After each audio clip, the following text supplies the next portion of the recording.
snowballs, man, and it's an amazing thing because you see the beauty of life, you see the beauty in people, which is really what's at the essence. You know, it's two sides of the same coin, but you see it for what it really is, and it's a beautiful, beautiful thing.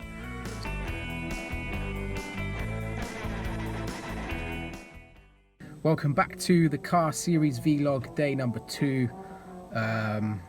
Today what I wanted to talk about is, I know this week's series is all about positivity, but I think in order to talk about positivity, we first have to delve a little bit into negativity. So specifically today, we're going to talk about negativity within others and why that exists, which I think is quite key, especially with what's going on around the world in the moment.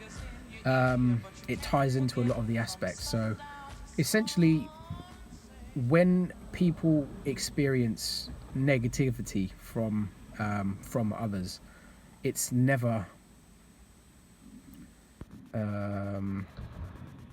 it's always 9 times out of 10 because that person is in pain, right? So when you experience negativity from other people, 9 times out of 10 it's because that person is in pain. Usually it's quite deep pain, which is what causes the pull to try and drag you down too, because there's a great saying, misery loves company, which is so golden and so true, which is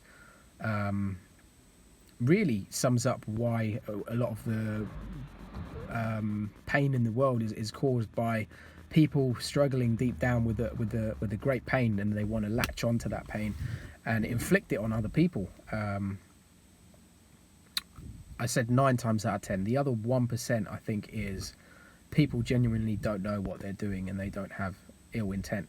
But with the ill intent, it's really interesting if you look into a lot of history about why certain things have happened. Most of the time, the reason people's actions lead to what they do is because of a deep pain. You know, be it certain people shooting up schools, or that was a big one. The Elliot, I think his name was Elliot Hustle, but that pain was caused by him feeling inadequate and insecure, which is what essentially created him to lead to do the acts that he did eventually in the end. And that it's never personal. These negative attacks that happen, it's always someone is struggling with something, and then that just sort of it's almost like the person in pain doesn't even see you. They see the abuser or the situation, and that is they're just reenacting that through causing pain to others. So that's a big thing. And I guess a couple of ways you can kind of help minimize that negativity in your life is realizing that's what happens with other people. Another big thing I see, especially in the older generation, is waking up and going to sleep is consumed by the media and news outlets. And while I think it's good to watch the news, if you're waking up and you're watching all this negativity and you're feeding your brain with that stuff, it's not going to do you wonders. You know, if the world is going to end, you're going to hear about it. But I think you need to program your brain with that positivity. This is what we're doing with the series, with the channel. We're promoting that positivity in your life, creating that bedroom, creating that lifestyle, creating making everything flow, so you just have that constant positivity inside, developing it inside and out, exterior as well, so it all feeds into each other.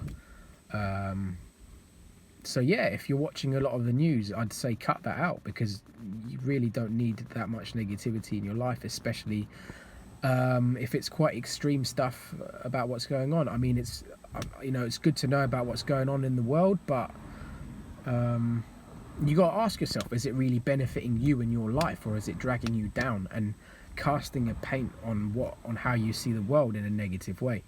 So that's the second thing I do. The third thing is, especially maybe the younger generation, look at your feed on Instagram, look at your social media, look at what posts are coming up. You know, if they're negative, if it's feeding that negative loop, you want to break that, and you want to cut that out. You know, so if you're following certain feeds on Instagram, and it's, or Facebook or Twitter, whatever it is, that's it just doesn't make you feel good, then that's just gonna be one thing that's pulling you down. So definitely I recommend cutting those out so you can start that positivity loop. You know, it starts little by little, and soon it snowballs, man. And it's an amazing thing, because you see the beauty of life, you see the beauty in people, which is really what's at the essence. You know, it's two sides of the same coin, but you see it for what it really is, and it's a beautiful thing.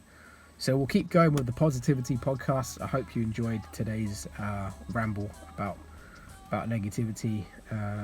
Stay tuned for more videos and subscribe if you want to see more great content. Peace.